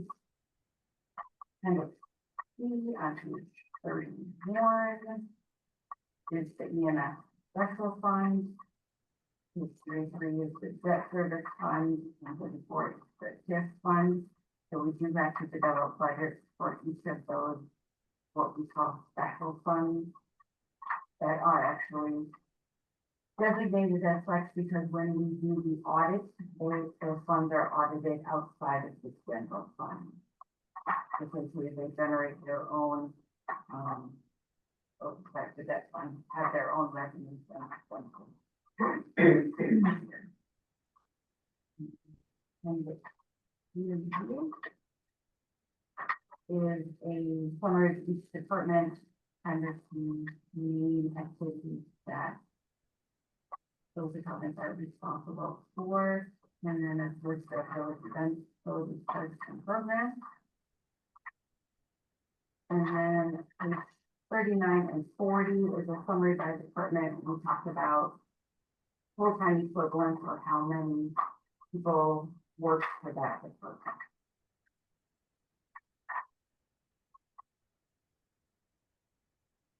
Any questions? So will this go on the village website? Prior to the public hearing? Yes, it will. And you, I don't know if you already do this or not, but when you put out an email about this or anything, when you refer people to a document, do we always include a hot link in the email, or do we say you can find it on the village website? I would suggest the first rather than the second, because it's tough to find stuff on the. No, we certainly provide a hyperlink Okay. ability where we can, Not just to the village website. no, To you know, to the actual document. Yeah. For all of our meetings, we avoid doing the actual documents, so if you go to the website for tonight's village board meeting, if you click on village board, you click on agenda, it will actually take you to the list of all of the agendas for this year, because, The workflow. It's a workflow challenge with the software we use. yeah, and to remember to change that for looking at each time, this way we can just say, okay, link it to the agenda for the village board page, and then maybe this one will be. But typically the agendas aren't on there. Prior to the meeting. I'm No, they are, they are always loaded. And we're, And the materials. and the whole package is on. Third, do you have, so, give me an overview on page 4 and 5, of the big pictures of the budget. I don't see anything that breaks it down into what a total personnel cost is. The only way to find that is under the schedules. Yes, that is true. That has also been looking into that. Trying to group expenses by, okay, what is wages, what are benefits, what are transportation costs, fuel costs, things like that.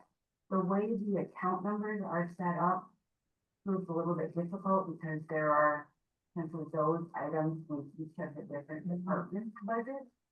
So we don't have just a wages line because they divided up between all of the departments, they're split, and people who their wages are. Public works, they have 6 departments that their wages go into. So it becomes, right, and down. The next steps, Mike, I was gonna work with Sarah and Brenda to try and categorize all the cost drivers. So that you get a better sense of, you know, where's healthcare costs driving our budget? How much is, well, we know salaries right now, we're at 3% in general, but I can try and capture those, the costs, the insurance costs, et cetera. But there, I need to work.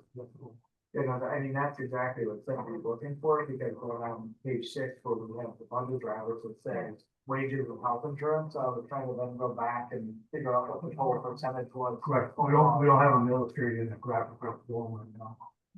Yeah, and you can't compare them over year over year either. Right, as soon as I work with Sarah, we'll get to that point that we're sure. Yeah. Right. Mike, if you look on page 30, which is the wages and benefits schedule, it will show you. So for the general fund, for salaries, it's 1.8 million just for wages, but that again isn't broken down for, you know, by department. And then wages and benefits, that total would be at 2.7 on the far right and the bottom.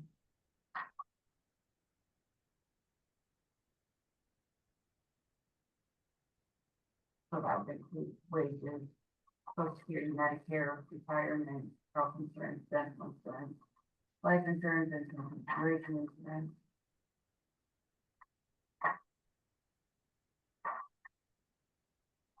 So if you have any, take your phone and look at it, if you have any feedback, any questions, comments that you think would be beneficial to include for the public hearing on some fourth, please let me know what that final is.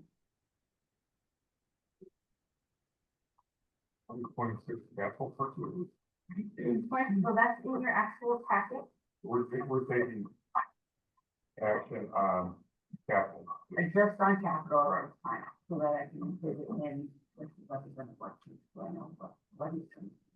So in your packet is the list of capital purchases for 2026, broken down by department. You'll see that the plot cameras are included in here.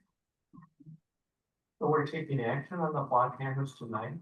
So you can remove them if you would like, if you wanted this, what will happen is if you don't approve them with the capital budget, because we'll have to approve the budget before the 60 days is up. You would, if you choose to do it, you have to then use this account to fund the road or something. Block cameras with the cabin. And get that out. Well, my understanding is you only approve it, but if you don't have to execute the spending. Right. You're just approving it notionally, Yeah. but you don't have to I execute. don't see that. Well, if we.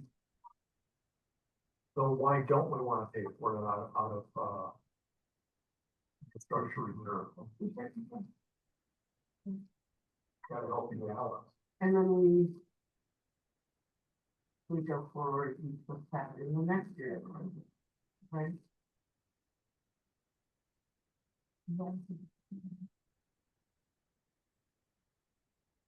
To take out the live feed camera. Need to get like a motion on that? What is it? You got 40,000? 30 something. We budgeted for 108, right, so they're telling me it's about 100, so it's about 40. So we want to leave in 60 for the 7 Right. So, and it says 3-year contract, which is per year or total of the 3 years. So we only do this every 3 months. Yeah. In the budget. So it's really, I mean, so it's somewhat deceptive to put 180,000 there because it's actually over the course of 3 years. You get the full for up the full amount across the 3 years. Yeah, yeah. So I'm that confused. Is possible this to, annual cost or is this a total cost for the 3-year contract? Total cost for the 3 year contract. You pay it one time and you don't have to pay for another 3. And then when you get to the year number 4, are your costs cheaper because you bought the capital asset and probably has a subscription cost? So, no. So is this a lease? Not a business so is this a lease then? It would be, planned obsolete. it's written into the contract there that they sell it to us for $1. Actually, we're the owners of the equipment, they maintain it, they provide all the. For 3 years, the owners of the apartment. To that point, so when we made this purchase 3 years ago, it was the same price for the ALPR. The cost of the ALPR was not. And then what do we pay per month? Nothing. Nothing, so it's a fixed cost.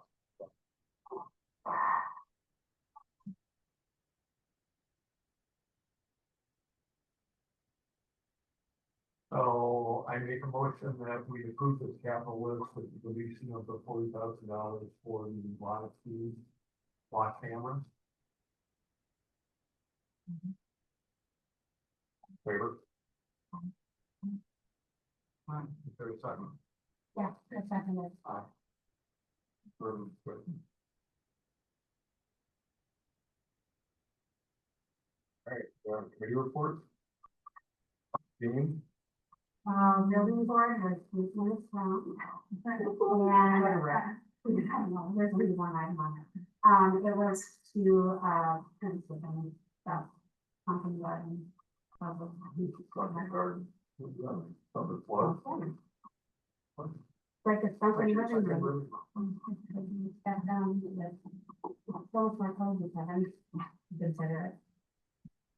That's all we're waiting for, right? Just a moment. Yeah, it's a lot. Country Club Committee? Has not met, unfortunately, I was out of the country when the country called for this presentation, waiting at time. Okay, yeah, I attended, they did mention that their fee was going up by 1%, of course, with the contract we had. And I thought they would have mentioned that it was, this is gonna make it overall, the overall cost structure of the budget. so I was trying, I sent an email to Jason to try to get a presentation, since I couldn't make the one of them, the 23rd and 24th of October. But the plan will be for the kind of club committee, to meet sometime soon, so hopefully we can get the same presentation.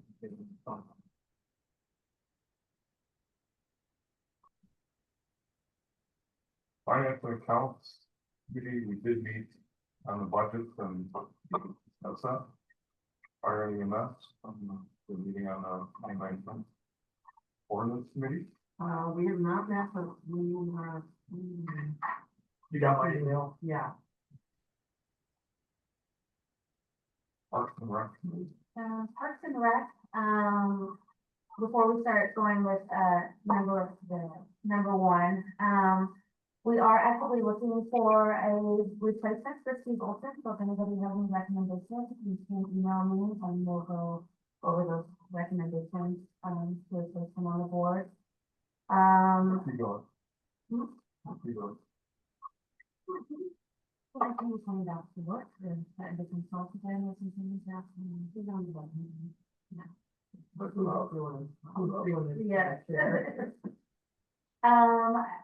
Mark has done a wonderful job with all of our activities. We are going to be sending out, just more communication with the village about getting people to sign up for, our 2026 events throughout the year. So we're gonna do that, and make sure that people sign up. And then, the number one thing was a discussion take action on a recommendation from the Parks Committee to approve the use of $5,600, in Bocce funds to perform a land survey for the marina. And that will, there was a presentation that Mark gave us, if you wanted to talk about that. Just, the Park and Rec Committee, initiated a project to identify,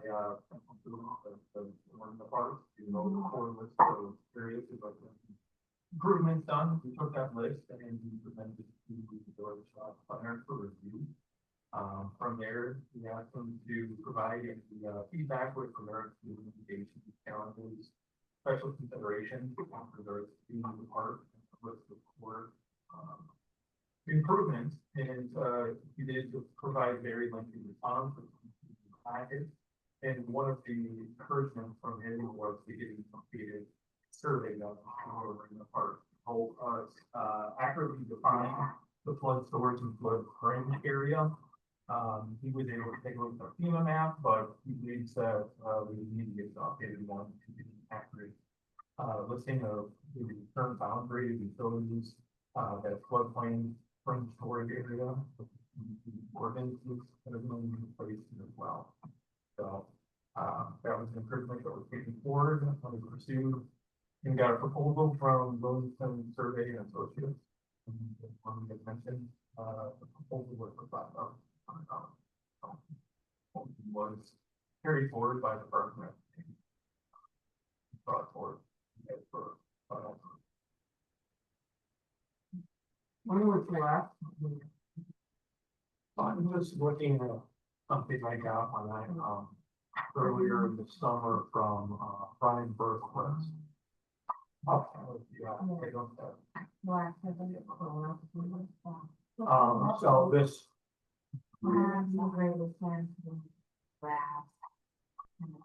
Shoreline improvement. We're not. There's shoreline improvements in grass, the rock area, improve the there's some questions about the parking area for the trailers. Also, there's possibility of improvements to the boathouse. There would be a possibility. Also, public ease of access to the shore area, possibly seating area. That can be expanded on that really right now with the small patio grill. And then there's some discussions about the upper green space, maybe about some future case, about the additional uses for future use out there, whether it's recreational features or.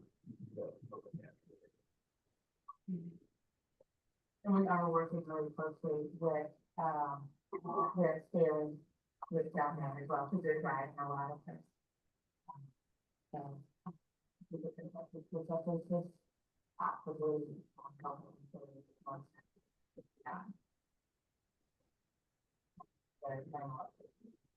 So Mark, I'll forward you this email I got from Brian earlier in the summer. So the last time we did a major project that was required further in 2012. It looks to me like he had a survey map, but I'm no engineer. So, but just take a look at that. Give Brian a call and find out if in fact we need a whole new survey or they've got one, based on. That's some money, but otherwise, I'd like to make a motion. Yeah. On there. Aye. Personnel committee is not met. Finance committee is not met.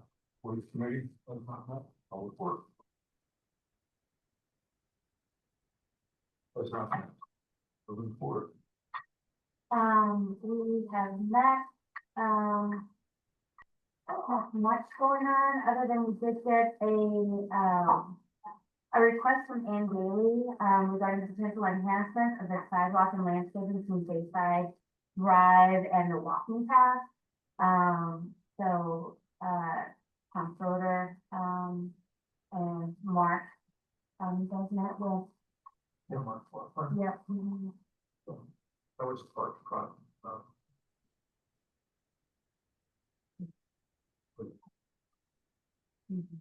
Moving on. Huh? What's kind of general thought? Yeah, Looking for improvements in that area between the walk path and the bayside, and also the wraps around the corner of the Mill Road. Old Shore Road, thank you. Just a lot of the plants of Motor Road that's there. There's a lot of heavy mulch that's been put on there, a lot of new growth that's come up. Some of the shrubbery were reaching the limits of where it's in the color lines that are there. She would also like to see making more seating areas, as well as improvements to the actual walking path. That section of the walking path is asphalt. That's there. Cracking that's in place.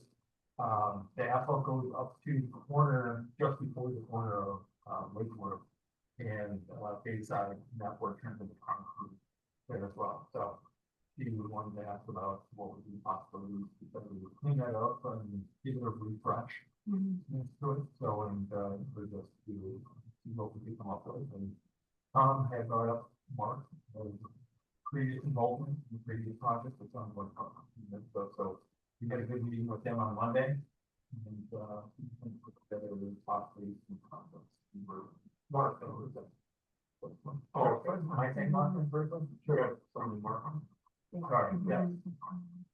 So, yeah, it's open to have something pulled up on basically committee level. Yeah. So. And willing to make a donation, to help that process. I saw her the other night, and she's pretty passionate about it. Somebody where about. Really, it's one of those classic things that you never think of, right? I walk it all the time. Yeah, yeah. Those I are think cool, one of yeah. the things that she had mentioned, is that, just as an older resident, she feels like we put in a lot of money and she is maybe younger residents and families and events and things like that, so. I think it'd be nice to have, a beautiful walking path. Yeah. Well, there's also been some stickers with writing along with it in the corner too. That You know, could be being a able problem. to see- Yeah. Right, mhm, like, yeah, exactly, yeah. I think Thomas said that. Yeah, I feel better, yeah. Well, years ago, Jerry Fisher donated those, whatever evergreens around that corner of Old Shore on Bayside. And I know that we were a little reticent to do anything, but I don't think Jerry is with us. Well, we're scared to go in. All those are, all those are, yeah, okay.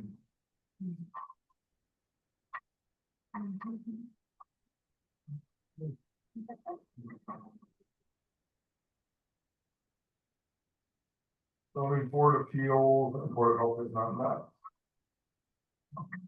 Village President report, we've been working on our plan.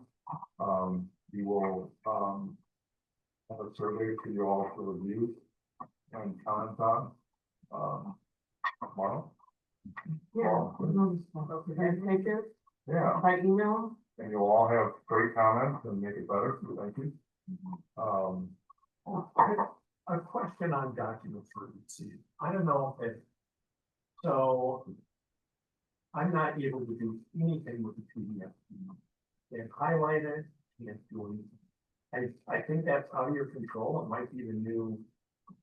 Adobe, Adobe Washington State 21 Yeah, Mark. I mean, but could you do a little bit of research and find us a way that I could at least highlight things so I don't have to bring everything out and underline? Because I read most stuff on my, on a device. And you send me PDFs that can't do the thing with. Am I the only one who does it on? No, I'm the only I one who can't do it, yeah. You take that we out. turned off the capabilities of it. As soon as we got done with the whole, code review.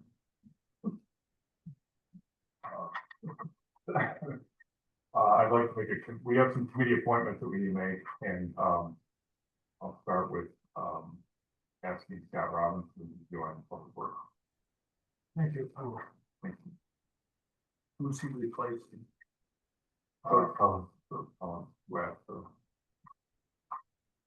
more work somewhere else.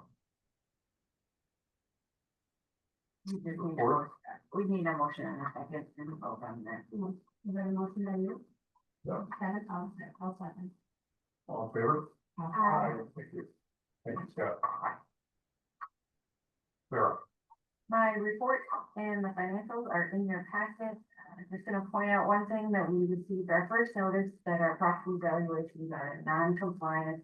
Which is the first of 3 years, so over the next 3 years, we will have to do a village-wide revaluation. Have that on your radar budget.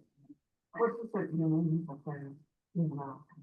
Means that we have fallen out of 10%, either way of 100%, so we've fallen below 90% for 3 consecutive years. And according to state statute, you have to be within that range once every 5 years. So 2026 will be our 3rd year, 2026, 2027. Wherever it is. Well, unless there's a economic disaster.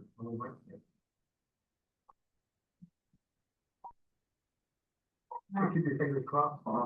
50-year mortgages for everyone. Yeah, there you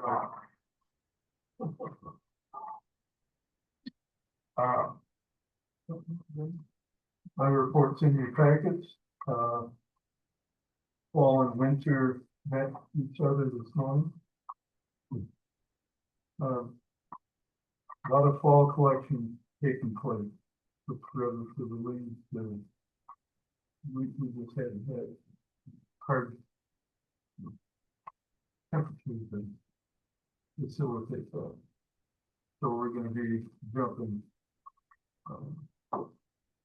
One question for the day, what do you do with all those leaching plants? Where do you think? We transport them to Purple Cow. Which is a recycling. You can buy Purple Cow soil, gardening. Yeah. I'd like to have a hobby of blowing leaves around my right now. Is there a potential that you guys are gonna be going around more than just, I know today you were getting the leaves picked up, but is this gonna become an everyday event now for the next few weeks? We will give it, historically, with our capability, with our back equipment, we get through the village each and every week of the season. So we're gonna continue and continue. Every day, okay. Usually they're starting a little bit. Yeah, no, I think that might be a good idea to advertise that, so people can tell you it's like, well, We have a motorized leaf blower ordinance. So. motorized? Yeah, we have a one gas powered. Gas power.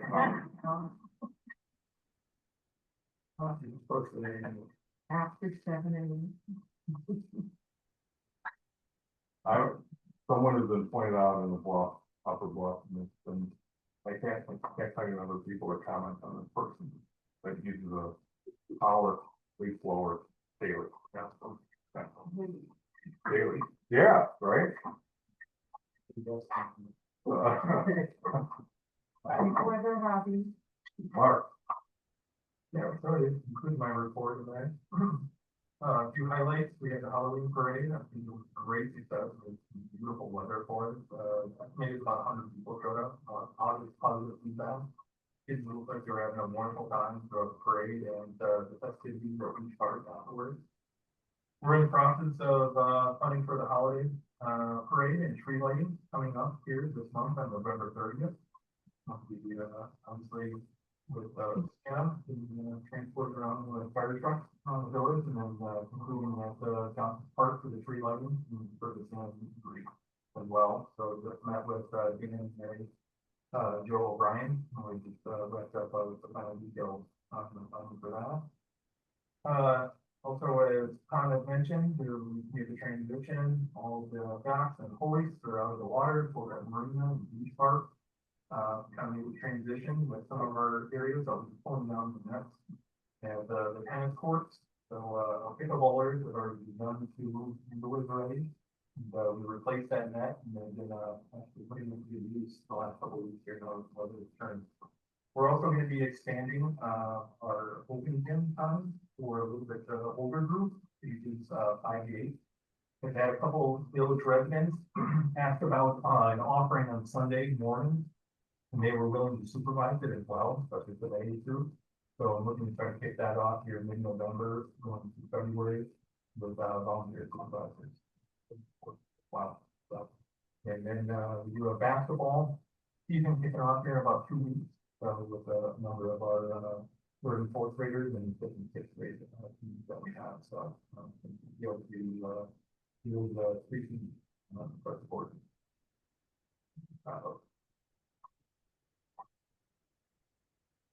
Thank you. Chief Drager? Good evening, everybody. My report is in your packets. October was a little bit busier month for us. Not really a rhyme or reason to it. It just happened to be a busier month for us. And our average response time in the month of October was 4 minutes and 1 second. A little bit of hiring this month. We had 2 new paid on-call people who started for us in October, and we also completed an interview process with another paid on-call member who's going to be coming to us. All 3 of those individuals already had fire and EMS certifications, so they are pretty much ready to go for us right away. And we are also in the process now of hiring a duty officer back who left us a couple of years ago, took a fire chief position and is now moved back to the area and is meeting with me next week. Training this month was also included in the packet. Going to be a lot of training on the new engine. Takes us a couple hours to get one person through it. So a lot of the month is going to be spent on getting them trained up on it so that we can get it in service hopefully the first week of December. And lastly, we had community outreach. Thank you to everybody who came to the open house. Throughout the day, we had about 150 people come through. It was a pretty good event. We made a couple different props that the kids seemed to really enjoy, and we're able to do a lot of giveaways and tours of the facility.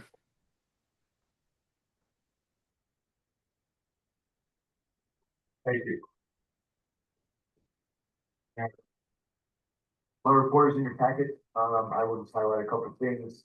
MG undergrounding, I've been in, more frequent communication with MG over the past month, simply because I did my best to, we met on, Tom and I met on site with MG on this place on 2 separate occasions. We tried to, because first we asked them to come and review the trees on this one more time, explain their analysis process. Then we had our independent arborist kind of come out and look at the tree. We provided them with our arborist assessment of the trees and asked them to do another reassessment and see if it moved the needle with them at all. It did not. But one good thing that came out of that conversation was that they are revisiting the potentiality of undergrounding along this place. And so as part of a future project, they said 2026 timeframe, when they're doing the undergrounding, they may be including this place. I'll keep my fingers crossed, no promises have been made. But they did say that in looking at it in person, they think that that was a big candidate for putting those wires on the ground. So at least one good thing came out of that conversation. I did have outreach from the city of Madison asking about the current status of Warner Drive. And the city has, well, it was a planner for the city who said that they're looking at the potential of removing Warner Drive, discontinuing Warner Drive. This is a question through some research I found that the city wanted to do back in 2005. The village passed a resolution which prevented them from doing so because the village would be the party in that. I provided them with that resolution as well as the infrastructure documents that we have under Warner Drive, because that would be our primary concern if they have any work to do there. We would want to protect and preserve our infrastructure. And ask them kind of where they are in the process so that we had a better understanding and I could better brief the board. They said they are in early stages of considering what the options are. So if the city wants to move forward more formally, we will be notified formally. But I just want to make you all aware that it is something that they're considering, is discontinuing from Warner Drive. Borough, Yeah. It's between Harbor and Borough. So when Oh. this came up 15, Yeah. 20 years ago, 2005. The sponsored board for. There was more than the resolution involved, and it actually worked out okay. And what I suggest is, since we're gonna wanna set up a meeting to talk about Sherman Avenue and potential gateway improvements with the city, what their schedule is, I think we're gonna address that at the same time. We just asked what they're planning. What happened in 2005 was they made plans to do that. They thought the village wanted it done because a village resident had been in touch with them who had through a lot of developments around the city at that time, and we had a particular interest in doing it. And I actually, we thought it was a done deal, and I just called the director of engineering one day and said, hey, what's going on? He said, well, this guy told me this is what you guys want to do, and I said, we haven't taken official action, I said, but I know that this is something we don't want. And so then we resolved, what steps do we need to take to make it official? That's where the resolution came from. So there, in anything like this, I think talking a little bit is far out front before they go down a certain pathway or you get, who knows. Sorry, I'm missing something in there. So there's a resolution. What is the resolution? And is it that we want to keep that road? The resolution was an objection to the city Okay, wanting to discontinue Warren Drive in 2005. okay, but that does not apply now. No, if they were to reapproach and will want to do it again, they could, and the village would have an opportunity then to make a decision on how you all And want if to you run. talk to council, I did talk to council and he advised to provide them with the resolution, the history, the background, and also provide them with our infrastructure and let them know that, we'd be interested in knowing what their plans are and so that we understand kind of what the intent is and so we can accurately, respond. Thinking the city owned. Get rid of it, big enough to make things safe on. well, one of their objective 20 years ago was to put a bike path in. And that's why when we retained Warner Drive, we put the path in there at the same time. So we satisfied our needs of keeping the road and we maintain it, we plow it, and we put in the bike path. So that was kind of a compromise Makes solution. sense to me. Let's have that road. I'm assuming the part of Burroughs Park is also the park to the. Yes, yes, because that's where the sign is. The sign is actually in that triangle. Where we have, the city's plan for maybe the parking data flow. The parking lot. Haven't heard anything from them regarding the parking Well, lot. they wouldn't consider just turning out to the other way. That's what. Still in that road. I haven't heard anything from them. Probably a lot. But,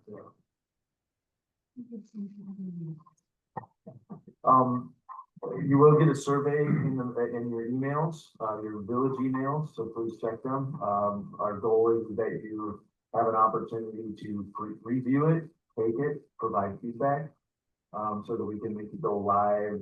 Any questions that you have, so we can make it go live Monday. And, we made some updates to the zoning, to the building board page specifically with all the new zoning forms, so that it's in congruence with the updated zoning code. If you have a chance and you're doing any projects on your home, we'd love some feedback. We're looking for feedback from residents. I know that, change is always uncomfortable, so we'll probably hear some people who don't like the process, but we're working to try to iron that out as we move forward. I think it's a much improved, at least from a staff perspective, it sets the boundaries. The challenge is that I think residents are going to be in a position where they're not used to providing so much information. And so these forms kind of walk you through what you need to provide specifically. Other than that, we support local officers foundation. I mentioned earlier is a 2026 campaign that raised $50,000, and we're hoping that we'll meet that goal. The intent is to fund 7 different grants. Thank you all for approving one, the one that we need to use to that. Any questions? I only have a question on one other thing you report. One of the arrests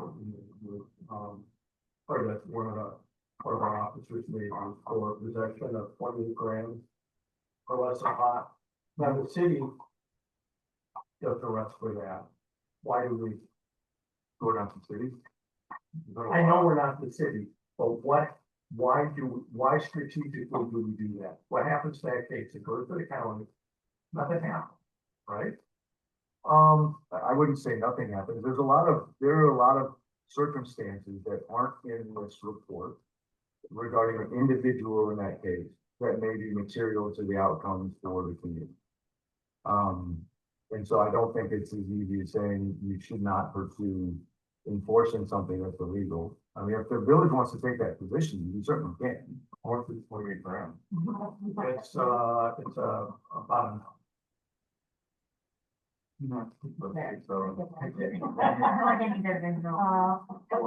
Elaborate.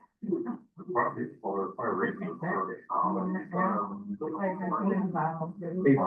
ticket for marijuana possession is what we need to buy for. and you arrest somebody for that, it's involved in arrest. Oh, you were, so was a ticket issued or was the person arrested and taken into custody? Greg could probably tell us. It says they were arrested. But, citation.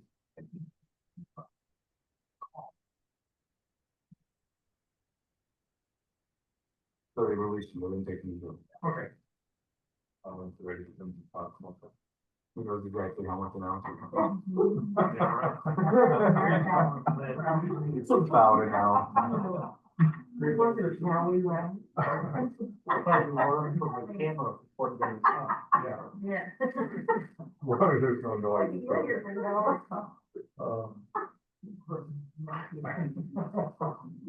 Discuss and take action on the claims list. We, jump down to, Parks and Rec fees before going to the closed session, bring merit for that.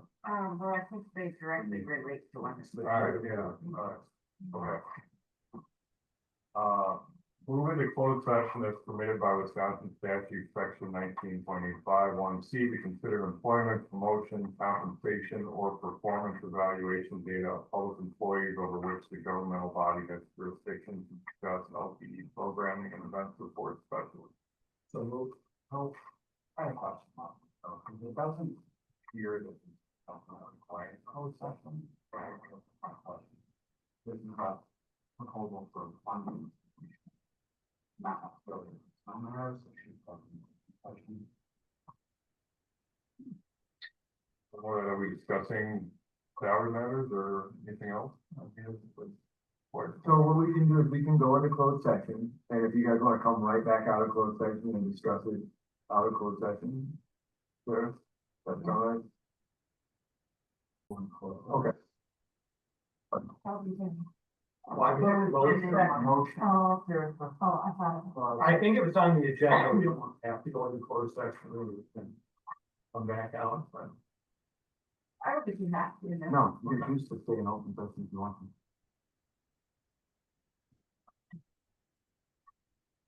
I asked Sarah this question because Greg sent an email. I asked her this question and she thinks that we're well within our parameters to go into closed session. And we wanted to provide the board the flexibility to be able to, should you want to go into the conversation under privilege. If you don't want to, we can not go into closed session.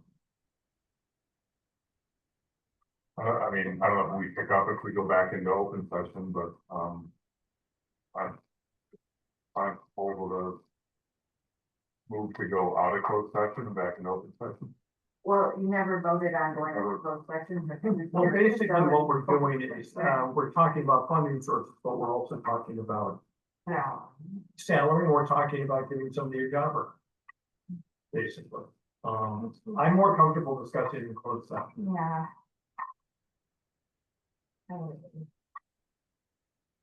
Right. Wait, closed session. So I mean, if I have a motion, then you second. All in favor? So we would make a motion to.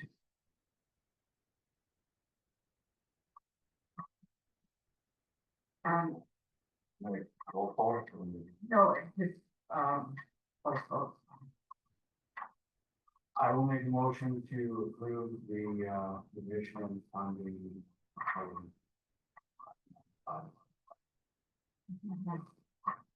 Sorry, give me 1 second, I'm not seeing, oh yeah, it is. All in favor? Aye. I'm abstaining. And let me just explain why, and I know I don't have to, but I'm really troubled about, I think Hadley's grading point, I think it's a good hire. I think the way that you guys have come up with funding is good, I'm still, I'm still reeling from a referendum, and I think we were given really clear direction not to be raising headcount. You're raising headcount, there's other departments that have been looking for additional people for a long time. So that's why I'm saying, but I need to do it first and be great. But I think that I'm hoping our strategy gives us a little bit better ways to deal with issues like this if they come up, because they will come up again. And breaks the budget. Well, you ought to abstain and recuse yourself from discussion about the marina. Why? Because you're the only person here who has both your votes in the marina. And you have been consistent on not wanting to raise charges at the marina. And then you point out that we're comparing it to other private entities. I mean, if I look at one thing, if I wanted to solve it, I would triple our in-marina storage. Yeah, that's one. Why? We have Why a would you go to 30 person waiting list? Why would you go to predatory pricing and make it, I mean, this is, We don't need to discuss it. well, you're the one who brought it up, Kevin. I'm happy to discuss it at any time. Okay.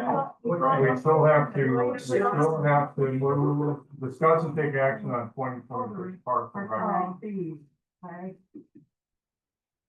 The fees that I included are actually directly outlined, what you guys just saw, that were in the letter for the adjustments for the 10% for facility rentals and then the 10% for the marina here as well. We'll note that the EFOP program is remaining the same cost, $5 as well, so that's what breaks the time.